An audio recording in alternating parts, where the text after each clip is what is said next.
what's going to help me both stay musically inclined, but at the same time, I can keep making the money that I'm used to making to survive. Hmm. Yeah, yeah. And engineering became the thing because at the end of the day, everyone needs an engineer.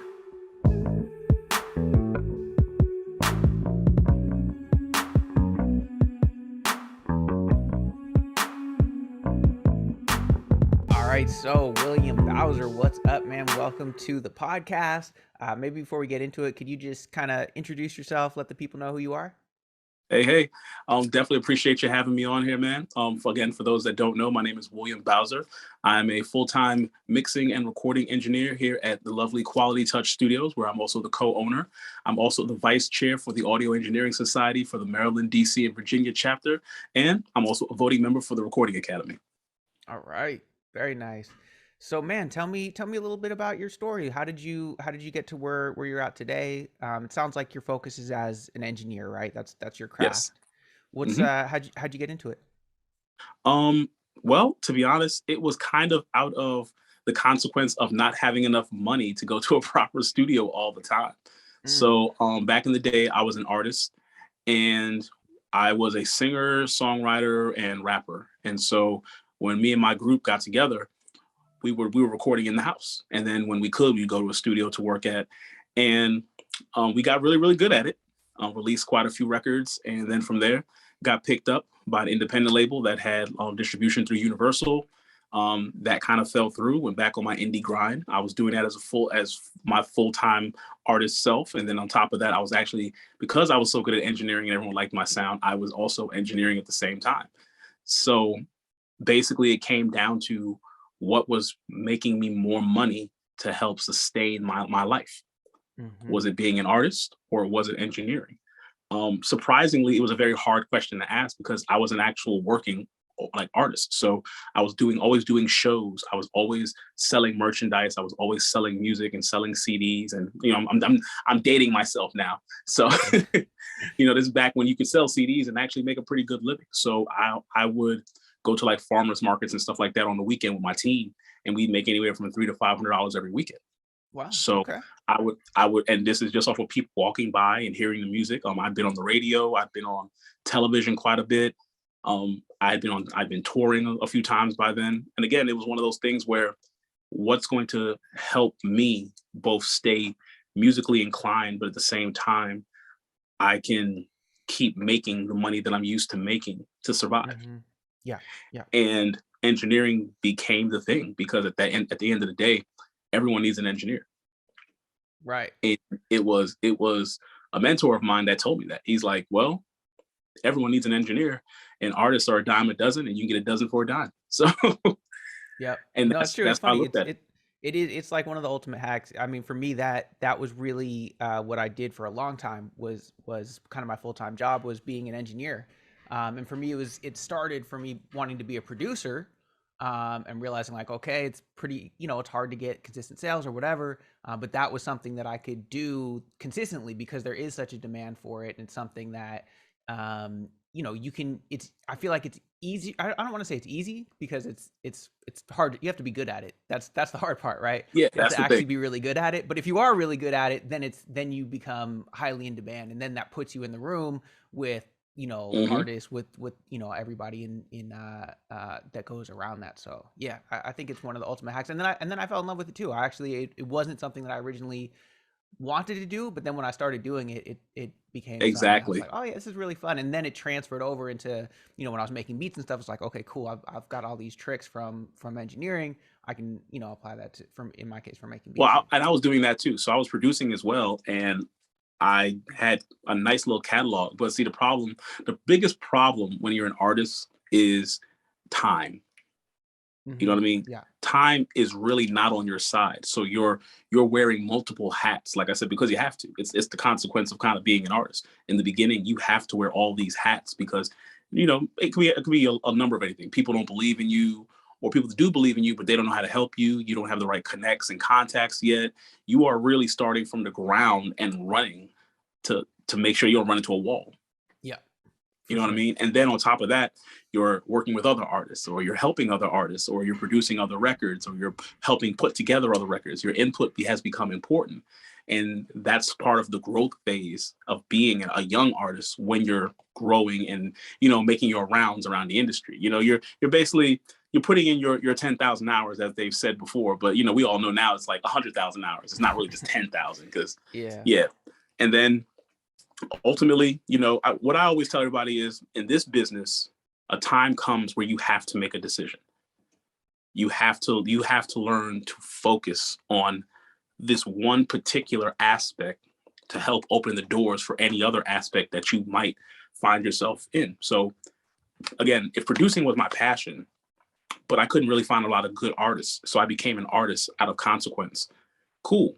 But one of those two things has to get a focus, so that way the other can grow with me. Right. That's such a key, because I think so many times, like, we're in the music industry, we're creative people. We want to be, maybe producers, engineers, artists, or maybe we just want to be one of those things, but we're like, well, I want to reach everybody. I say, well, who's your audience? You're trying to sell beats, let's say, who's your audience? Like, well, I don't know, rappers, singers, whoever needs beats. Like, I do all genres. And the whole thing is, you have to start by niching down, right? Whether that means, Mhm. this specific skill set, and even within that specific skill set, it might mean, well, what's the genre? Who exactly is the person that you are trying to serve, right? So that you can really True. niche down, get really good at that, become the best in the world at that thing, and then that's what's going to open the door for you to be able to do everything else, instead of saying, I'm going to try to do everything at once, and then you never really get that far. And I think people get scared, like, oh, but I don't want to limit myself. I'm creative, I'm artistic, I want to touch everybody and do everything. And it's like, no, like, that's great, you will and you can, but start with something that you can be the best at, and then that's gonna, Mhm. allow you to do Exactly. everything else. Of course, but it's like when you're young, you're trying to do it all. That's the thing. Like when you're younger, Right. you're trying to do everything. You're trying to be the man. You're trying to beat the other man. You're trying to make sure that people know that you're all about this and this, that, and the third. And it's all these different, like, little lines and sayings that you grow up on. But the reality is, this is a team game. This Yeah. whole industry is made to be like the NBA. You're playing in the league in which a team aspect is at the very core of it, because it takes the team to win the championship, and that's usually what everybody wants. Everybody is enthralled. I say this all the time. Everyone's enthralled with Michael Jordan, but the reality is, Michael Jordan isn't the one that took the last shot to win the game all the time. Mhm. And that's the thing. It's not even sometimes, you need a team to help get you to the place that you're headed to. Right. Right. For sure. For sure. And also, I would even add to that too, is you need coaches, right? To keep the analogy going, you Yep, need mentors, you need exactly. people who have been there and Yep, who have done that and who have helped other people do that, so that you can yep. collapse the timeline, and instead of taking 10 years to figure it out, you can That's take right. that 10 years of knowledge and learn it a lot faster. And Those just put it all to even better use. And I think a lot of people sometimes, they just kind of compartmentalize a lot of things without having, it's surface information.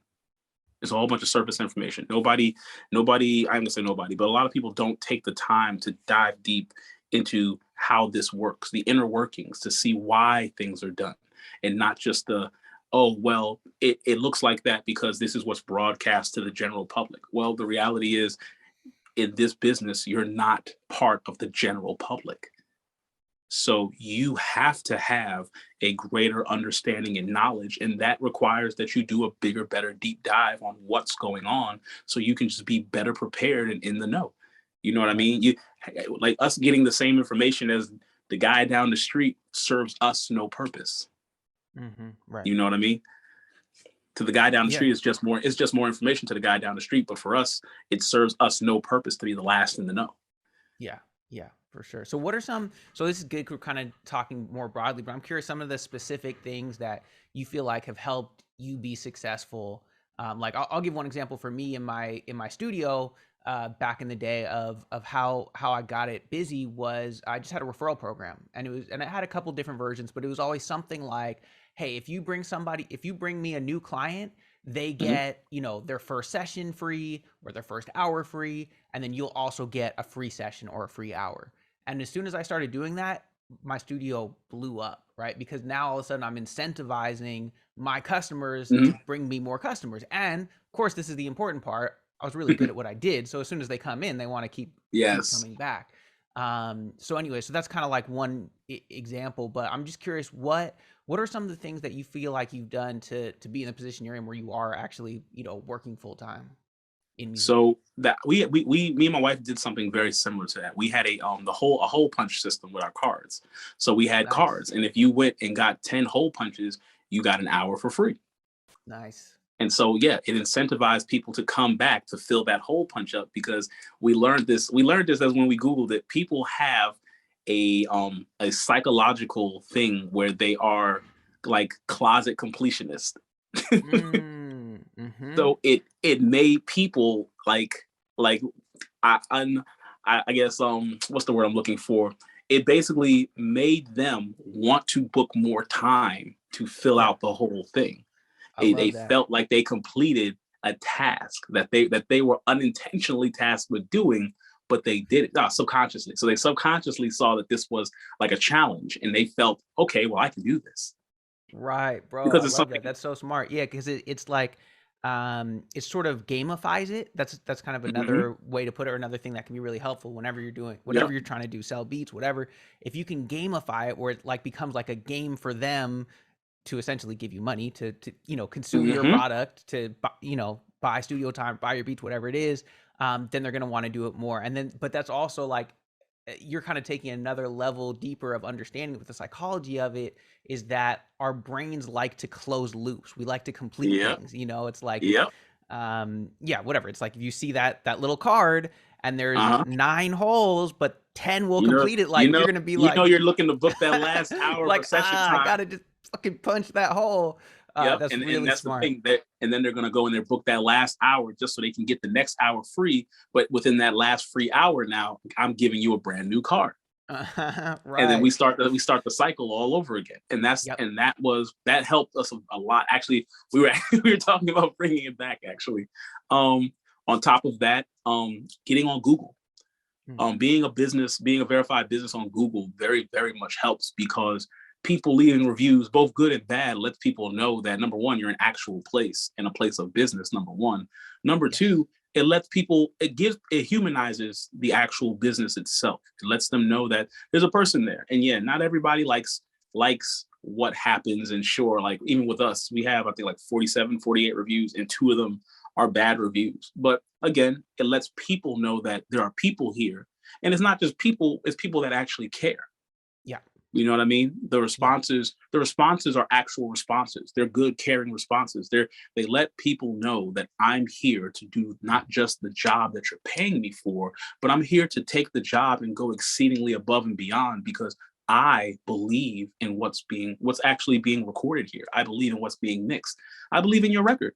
You don't have to be the best artist in the world for someone to say, hey, you know what? You shouldn't really give up. You should try harder. In a year from now, even though it seems a long ways away, it's not. In a year Yeah. from now, you're going to be a better writer. You're going to be a better singer, a better rapper, a better pianist. You're going to be a better cello. It's like you're going to be better because if you stick with it and not just drop it off, you will notice the change because here you have something that exists in a medium that you can listen to and hear how you got better. Hmm. You can hear how you got better. You can feel it. Like again, subconsciously, you can feel it. So when you're like, man, I'm different now. I have this energy. You're right. Because you have this one small piece of your personal history that exists that lets you know this was the best you were at this moment in time. And it lets you know you're either going to meet it, supersede it, or drop below it. Mm. and Right. that's where that part for artists kind of comes in, and they become the artist that they're trying to be. Hmm. You know what I mean? Or they Yeah. just fall off and life takes its course. But that's one of those other ways. Let's Can see. I On just top. wanted to touch on Yeah, go. yeah, the Google reviews thing. So a few things. One is just social proof, which is just the idea of if people see that other people are, using this product or enjoying it or whatever, they're going to be more likely to do it, right? If there's a long line for something, people will just go stand in the line, be like, well, I guess something's cool is happening here, right? So same Oh thing, yeah, of if course. you're if you're producer selling beats, Make sure you have some reviews. Have like the video reviews are great, but even it's just like some like a screenshot from an email somebody sent you or whatever. It shows people, like you said, okay, this is like a real person, and there's people who really enjoy it. And then the Google reviews thing is actually really dope too. So you can create a Google business. And anyone can do it. So I figured it out because I did it with my studio with like a physical location, which is more, I think, what people think of with those Google businesses. But you can actually do it for a digital business as well. So I have one for Midi Money also. And what ends up happening is, for one thing, it's a little hack because when people Google your name, like if you Google Legion Beats right now, you'll see a whole bunch of stuff in the normal thing. But on the right-hand column, you see the business right there. You see the Google business. And that's another thing that I have control over. You can call, you can email, you can text message. You can literally leave the review right there. It is everything that is needed in a small little blurb to tell everybody where you are, who you are, and how to contact you. And they could swipe through pictures now. Exactly. I was going to say, it's like a little profile. It's like any profile, almost like, Instagram or whatever else, where, you can put up your pictures, you can have reviews. They have a bunch of cool features. You can put up little deals that expire, like, exactly. And then on top of that, and then you get the benefit of being on one of the largest search engines in the world. So even after they see that portion and that part, they can scroll down to the things that you've been a part of, the places, the events, the songs, and the records from other artists. And it's all there, compiled, because Google, that's how Google is by nature. So it's compiled there for people. And it just makes it easier. I feel like that's also a missing thing on both, on like a lot of people's end, both artists and on the professional side of things as well. The ease of use factor has to be there. Because a lot of people, including myself, convenience is something that I'm cool with paying for. Right. You know what I mean? So because I'm cool with paying for convenience, having the convenience of going to someone's website to go and book something, awesome. Having the convenience of knowing that I can go to the places that I'm always going, like Apple Music or something like that, or Tidal, and knowing that music is there for me to listen to, gladly do the stream to pay you. Awesome. Having the convenience of going to your website and buying merch, awesome. I'm cool with those things because I know for a fact that that's the convenience part that I'm looking for, that I want. You know what I'm saying? And then equally, because I know that's what artists are looking for and need, I put that as well on myself in my studio. So like with our shirts, I make it easily and convenient. If you want to buy it, you can. If you want to see something, you can. If you want to see my credits, you can. You want to see my list of all the records I've worked on, you can. It's got it on Spotify, easily for you to link and click on.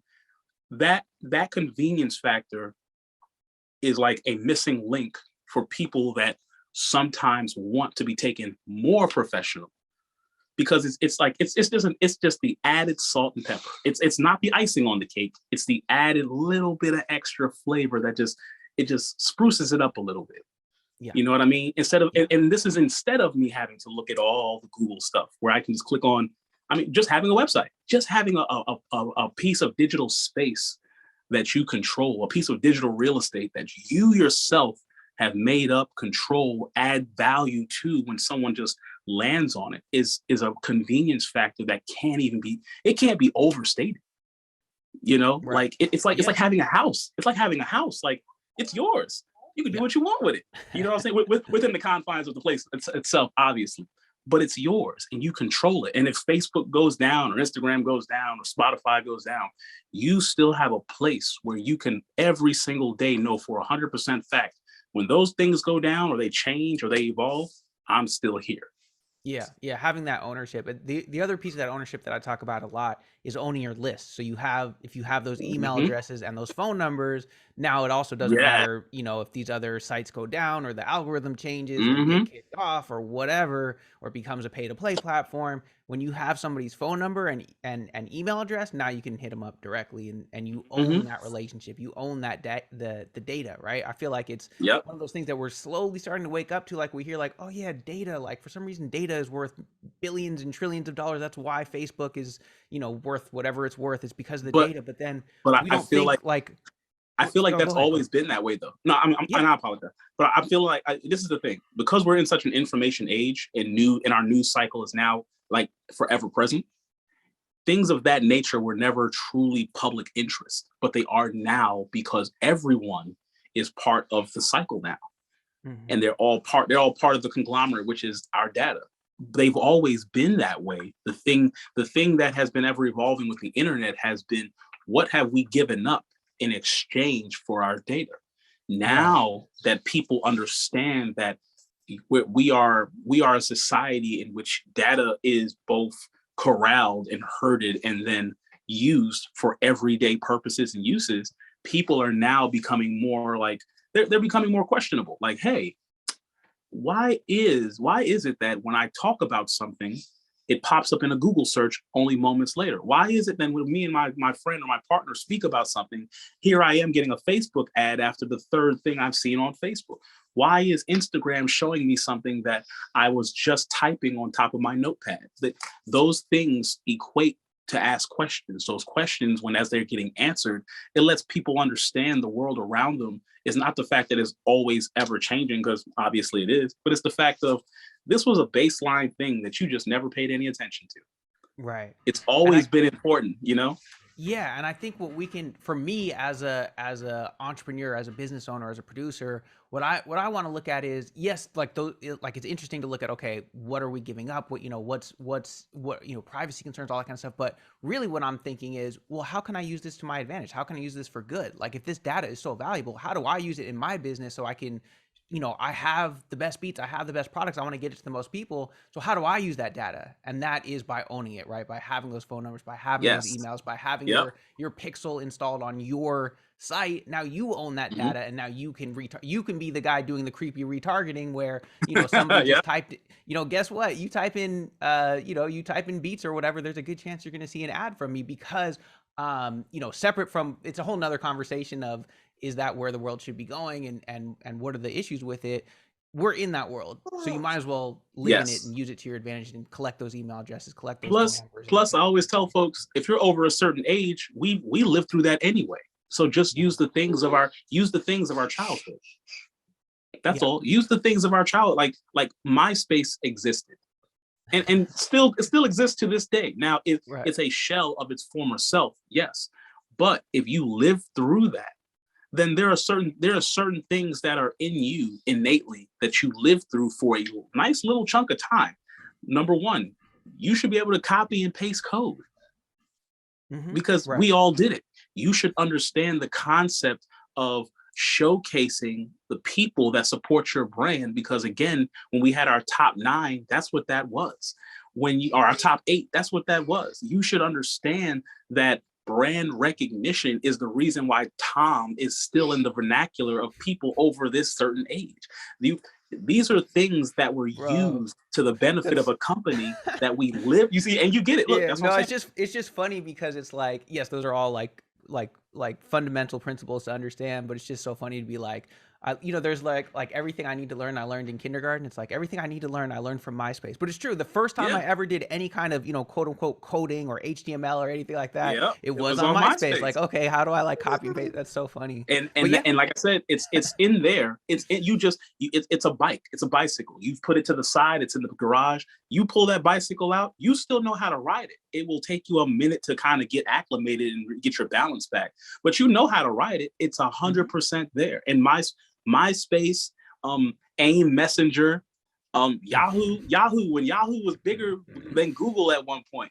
These the way we've been exposed through our childhood and through our young adulthood into both infinite news cycles and at the same time brand management and brand recognition are things that, because we were actively a part of it, we need to apply those things again in our music life.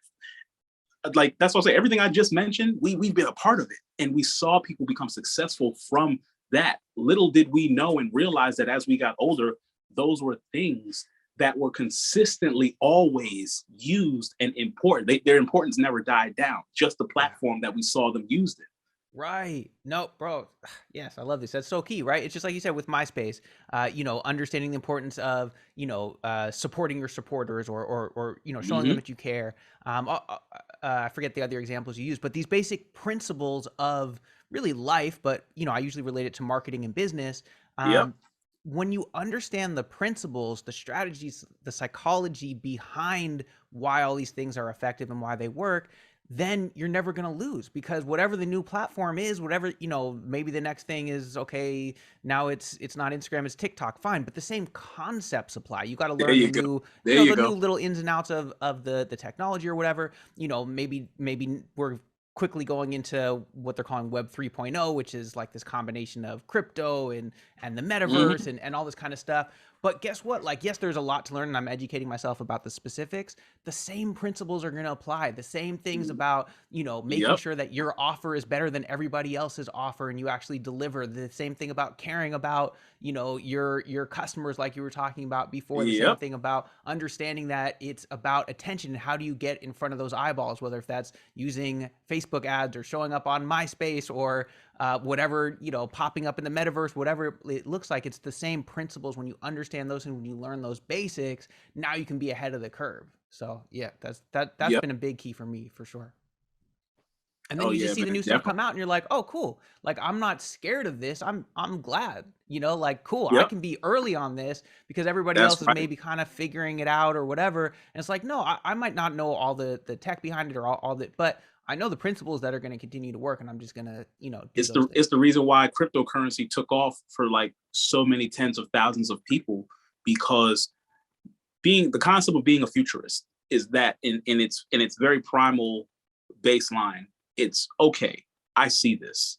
I don't fully understand how it works, but the concept is an age-old concept. It's something that I've been a part of before, or I've seen before, or I've been taught about, or I learned. Now, the question is, how much time and resources am I willing to invest into this potential thing that looks like it has some kind of future for itself? Now, once you make that decision and you dive deeper into it, again, you start looking at the potential that something has. It's the potential that makes something grow. Because what happens is when something has potential, it starts to garner a community.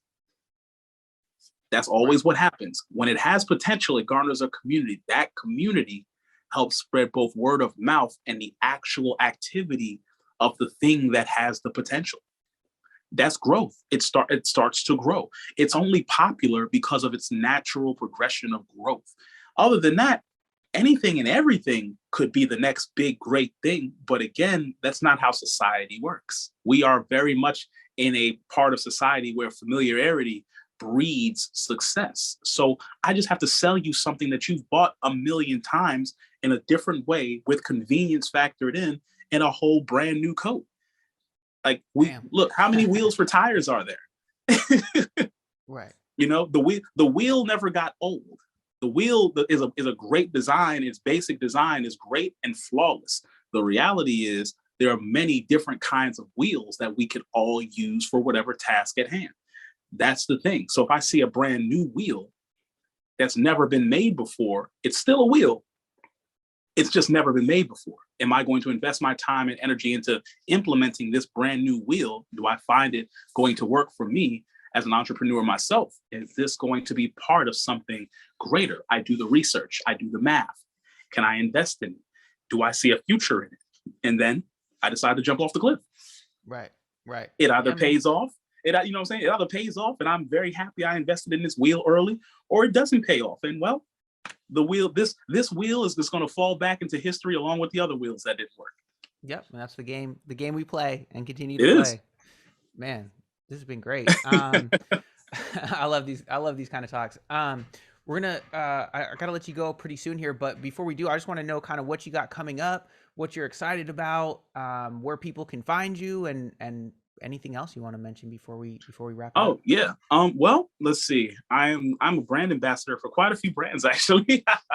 So I just became a brand ambassador for the studio software management company, Sonito.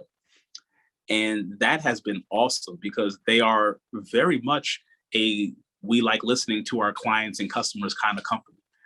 And so, with that being said, for people that don't have studio management software, check them out. They are extremely dope. Okay. I'm also a brand ambassador for a Black owned, Black built, and American manufactured monitor speaker that goes by the name of the SA25M, which for the company, which is SAS acoustic design firm. They just signed a major deal with Universal Music Group, as the VP of Universal loved the monitors so much that him and the person that was checking their Dolby Atmos mixes signed on to get all of their Atmos rooms refitted with these monitor speakers. Wow. So that has been incredible. And on top of that, the other one. as you can hear, I have my little one over here next to me. So basically, let's see, what else do I have going on? I'm actually mixing quite a few records. I have a potential from a very, very, very big name pop star who is working on her debut album right now. Okay. Yeah, so that could lead to a lot of great things. I'm very much praying for a Grammy win on that, along with all the other things that come with it. So that could be very, very cool.